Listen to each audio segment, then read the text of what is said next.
பெண்கள் ஒருத்தனுக்கு ஒருத்தி என்று வாழாமல் எப்போதும் விபச்சார வழக்கில் கைதாவதும் எங்கேயும் விபச்சாரம் கொடிகட்டி பறப்பதும் தான் இந்த தேசத்தின் மிகப்பெரிய அவலமாக இருக்கிறது. கணவனே கண் கண்ட தெய்வம், புல்லானாலும் புருஷன் என்ற கொள்கையெல்லாம் மாறி இன்று பெண்கள் உல்லாசத்துக்கும் மோகத்துக்கும் போதைக்கும் அடிமையாகிவிட்டார்கள்.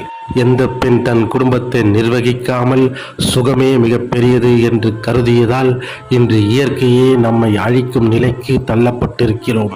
நமது தேசத்தின் கலாச்சாரமும் நமது தேசமும் பெண்களை தெய்வமாக வணங்குகிறது. ஆனால் அந்த பெண்ணோ மிகவும் குடிக்கும் போதைக்கும் விபச்சாரத்துக்கும் அடிமைப்பட்டு மிகப்பெரிய புனிதத்தன்மையை இழந்து இன்று சக்தி இல்லாமல் நிற்கிறார்கள்.